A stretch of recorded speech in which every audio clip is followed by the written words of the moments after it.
Something pretty unique to these engines in the Alfa Romeo is the MultiAir pump, and there is a oil filter on it, which is behind this cam cover. So we're going to take it out and give it a clean. Parts needed, nothing really but tools. We got some paper towel just to catch some drips from over there and to catch for spraying. We have some mass airflow cleaner, which just any kind of degreaser to clean up this screen of this filter. We'll see in a second. We got a socket with that's a 10 mil. You can use just a 10 mil Allen key, whatever, just to loosen up. A flathead screwdriver to undo some clips, and we're gonna put a little bit of thread sealant, thread locker back on it when we get it out, but we'll show you that in a second. Okay, so first thing we do is start unclipping. All right, we got only a couple clips here. We've got a coolant line here. Pop that. They just make a little twist and they're off. We have this line here, which is a air line. Pop that's out. And we can undo that to give it a bit more room as well, I think. It's already open. Okay, now we have, we need a 10 mil socket as well. Didn't show you that because I forgot I had it in my pocket.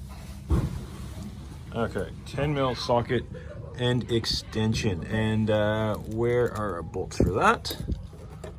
Looks like there is only one here. We'll get rid of the extension because we've got a deep socket.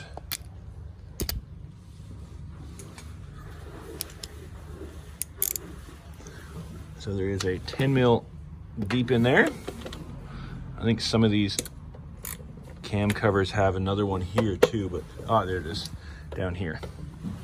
So we got two bolts to take out. This one apparently is longer than the others, so we'll have a little look, but it's only not really held in super tight, because I guess it's just holding on a plastic cover. So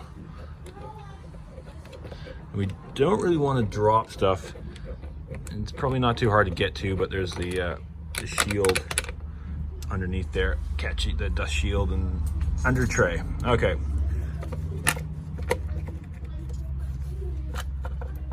A magnetized tip would be really good, but I don't have one. There we go. I'm pushing it from the back, and there it is. There we go. That's the longer one. Okay. Now we'll reach down here and get the shorter one.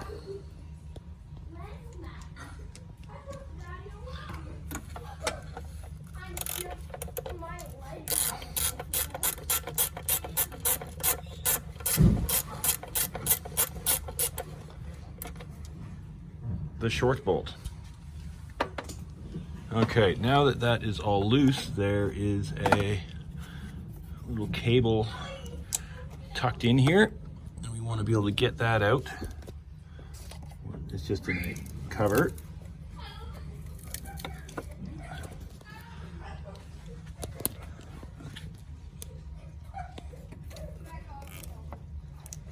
Don't really want to break anything. It's brittle. Plastic gets brittle over time. There we go.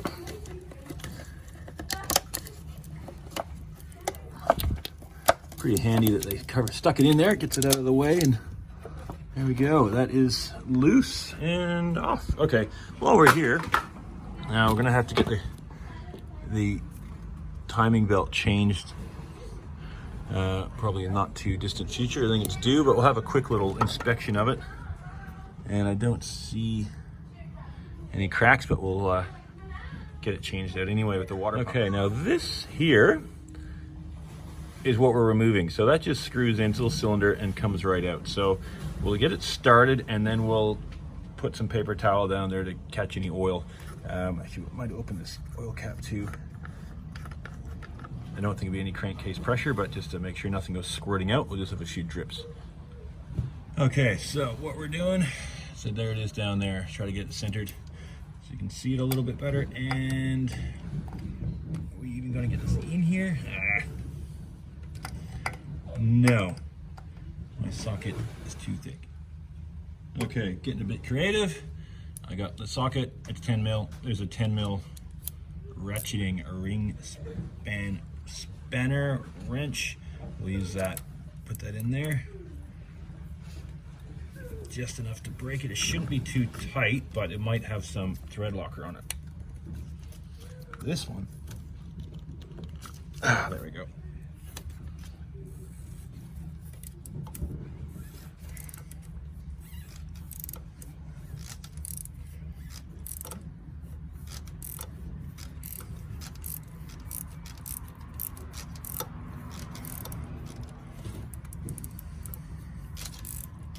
So we'll just get it started. Trying to move that out of the way so we can see better. Okay, so that's coming out. We'll get some paper towel down there, or a rag, whatever you got handy.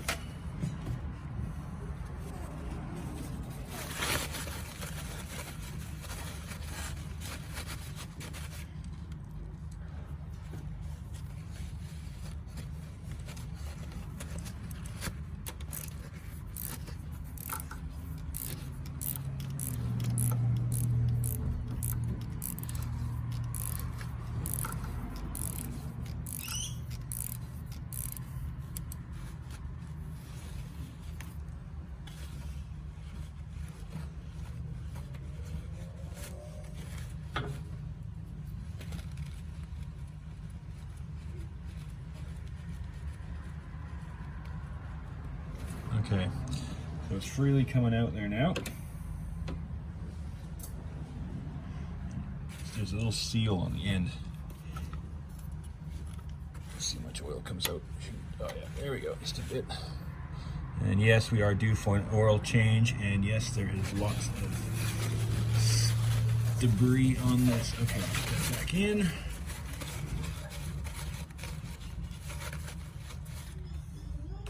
Okay, it's out. Let's have a look at it. So let's get a lot of that crud out of there. It looks like there's quite a bit of thread sealer still on this, so I'm not going to clean it off, and I'll just put it in as is, save from loading it up with more of it. Might make it really hard to take out next time, but that looks pretty good.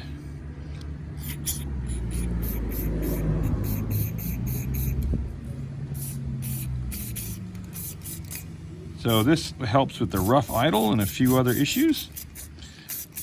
Part of the MultiAir function of these engines.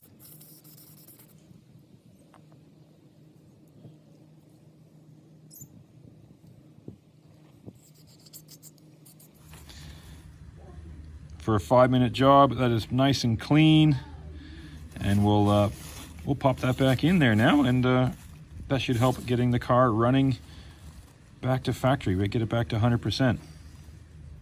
Now that that's all cleaned up, it looks a heck of a lot better clean.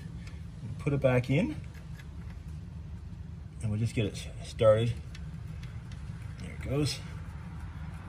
Now, I've seen torque specs posted up on this. I'm not getting a torque wrench in there. It's not going to happen. But I've also seen that basically you need to have it sit about 1 millimeter in behind, so it's set in about 1 millimeter from the block there. So we'll get this back in.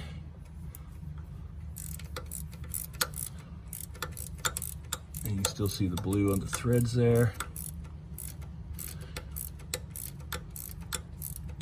It was pretty tight, but I said before. It's getting tight now.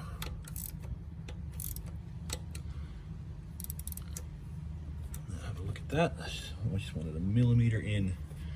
That is pretty flush. Another quarter turn.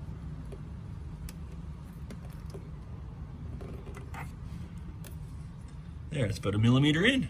So that is job done. So that should help getting things running a bit smoother. It's supposed to help with rough idle, like I mentioned. I also have the spark plugs on these. Need replacing. Coil packs look okay, but definitely we'll do the spark plug shortly. Get this thing running nice and smooth. It's a simple job, real quick and easy to do, and most likely it was missed for the last time you've had this thing serviced. You know, independents might do it, but dealers might do it, but chances are they're going to skip it. So worth taking a moment to just get it done. So it looks like, close the door here, cleaning the filter has fixed our really low kind of lumpy idle situation. That is excellent. I'm still going to do the spark plugs, but yeah, that's a good little result for costing a couple squirts of carb cleaner.